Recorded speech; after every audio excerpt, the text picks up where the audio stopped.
نبی اکرم صلی اللہ علیہ وسلم نے ارشاد فرمایا کہ ایک آدمی کے 3 بھائی تھے،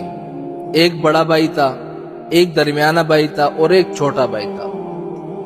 لیکن جب اس شخص کا انتقال ہونے لگا تو اس نے اپنے بڑے بھائی کو بلایا اور کہا کہ آپ میرے بھائی ہیں اور میری موت کا وقت آ گیا ہے، میں یہ چاہتا ہوں کہ آپ میرے ساتھ رہیں،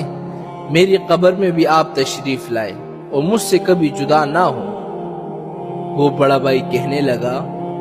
میں تو یہ کام نہیں کر سکتا، ہاں اتنا کر سکتا ہوں، جب تک تیری جان میں جان ہے تیرے پاس بیٹا رہوں گا،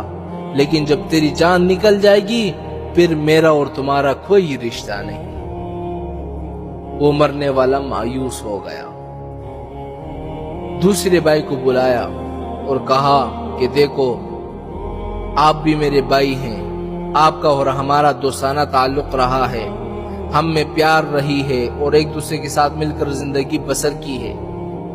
اب میری موت کا وقت آ گیا ہے، بہتر یہ ہے کہ آپ میرے ساتھ قبر میں آ جائیں تاکہ وہاں بھی ہم ساتھ ساتھ رہیں جس طرح ہم دنیا میں ساتھ ساتھ رہیں۔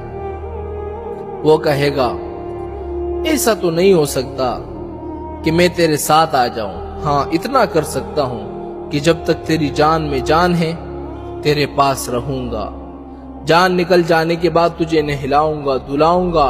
اور پھر اس کے بعد تجھ کو اٹھا کے لے کے جاؤں گا، قبر میں تجھ کو پہنچا کر میں واپس آ جاؤں گا۔ وہ مایوس ہو کر جو تیسرا بھائی تھا سب سے چھوٹا اس کے پاس گیا اور اس کو بلایا اور کہا کہ دیکھو میں نے تجھے مارا بھی ہے،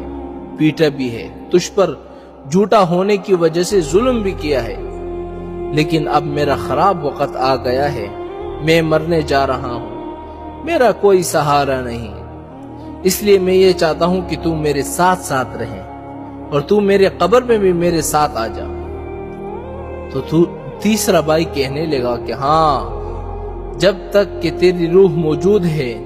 دم میں دم موجود ہے، تب تک میں تیرے ساتھ رہوں، تب تک میں تیرے ساتھ ہوں، اور جب تو مر جائے گا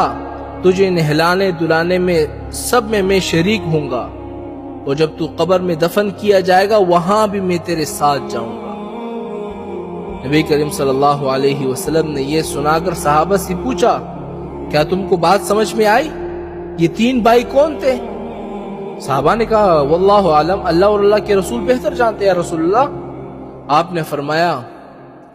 کہ آدمی کا جو پہلا بھائی تھا اس سے مال اور دولت مراد ہے،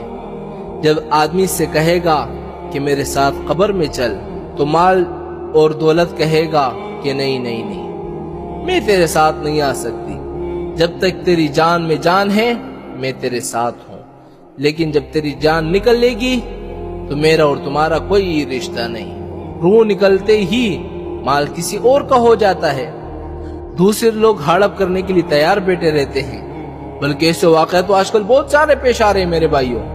کہ ادھر روح قبض ہوئی نہیں، قبض ہونے کے بعد ادھر مال کے بارے میں جھگڑا شروع ہو گیا ہے کہ مجھے ملے گا تجھے ملے گا۔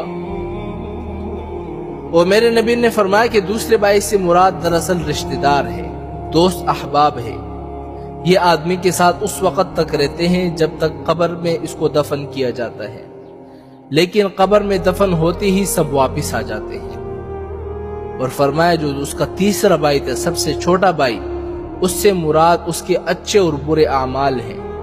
کہ جو اس کے ساتھ قبر میں بھی جائیں گے، قبر میں ساتھ رہیں